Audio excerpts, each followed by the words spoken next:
Hey everybody, I'm out at Council Crest in Portland, Oregon, where I live. You get great views from all of our mountains from up here. And I'm painting with my brand new plein air easel. I got this from U.go. New Wave is the name of the company. And they make this plein air easel. It's called their Anywhere Pochade box. I got it in the medium size, which is like 8.5 by 11. You just mount it on top of a tripod that you supply yourself. And I'm using an Etchr sketchbook in landscape format. That's an A4 or 8 by 12 with hot press paper.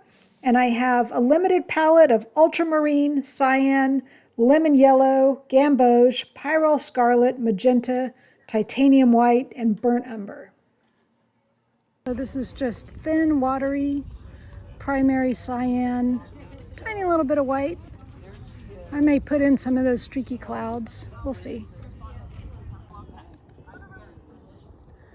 Okay, so this is one of those situations where it's kind of hard to really judge exactly what colors I'm even looking at out there. So I'm having to just sort of use what I know.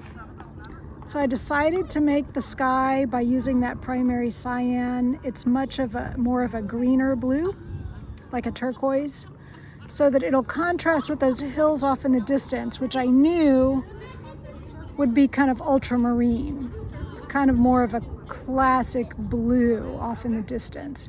And that just comes from painting them a lot, but also knowing that I need these two to be different. And I know that hills in the distance tend to lean towards a pure blue, more of a traditional primary kind of blue, which definitely is what ultramarine is. And then for these closer hills, it's just like, okay, they need to be darker because they're closer. They need to be warmer in color because they're closer. So I'm just mixing ultramarine and bringing a little red into it, bringing a little bit of yellow into it.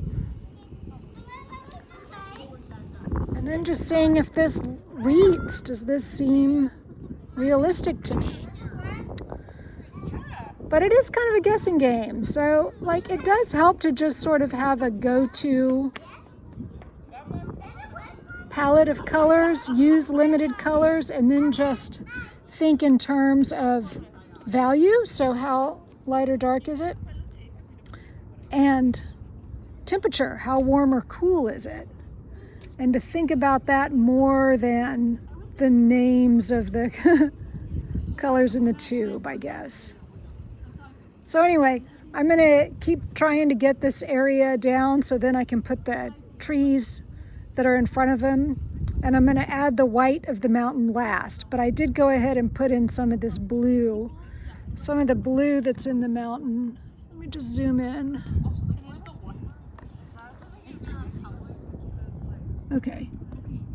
Some of those blue colors are in the foothills and they're also in the mountain. So I went ahead and put those in, but then I'll do the white later.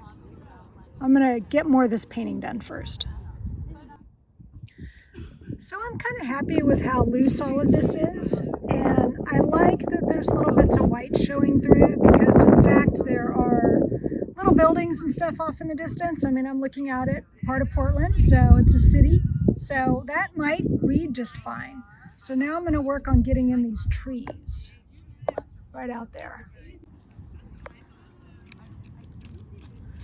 There's lots of different ways to deal with dampness on the palette. Like a lot of people use a stay wet palette, and I could definitely just put a small one right here. And that would be okay.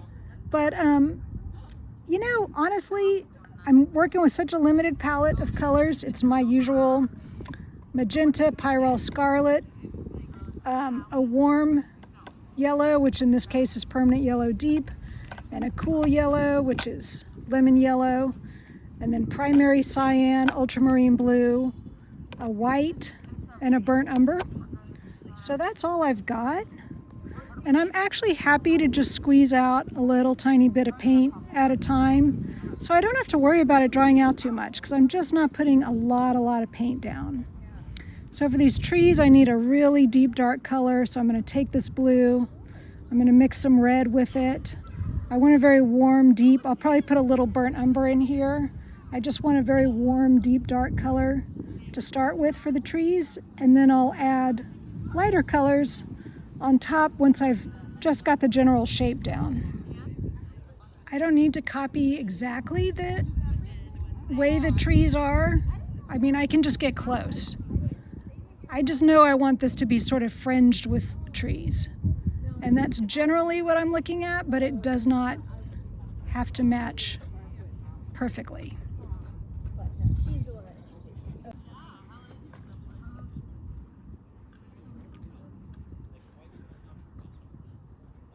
So I'm just sort of drawing these in.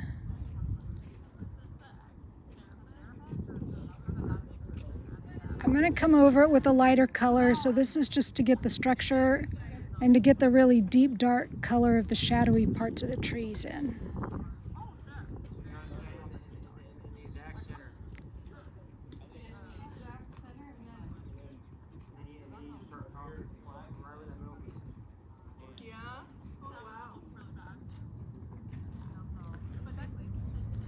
Okay, so the first layer I put down where the shadows are is very purple. And then I came in with like a darker green layer.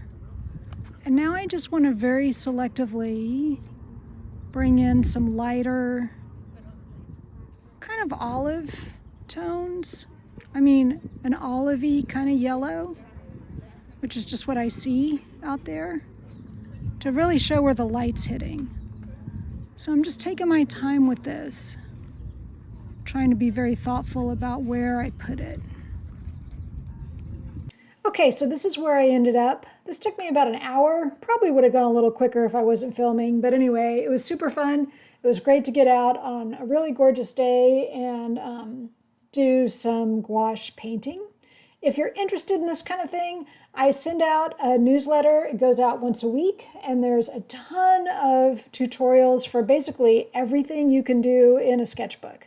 So if you want to check that out, it goes out to people. You get it in your inbox. And also, if you like this video, please give it a like and a subscribe, and I'll put the link to the newsletter below, but you can also see it right here. I would love to have you join us. Thanks so much.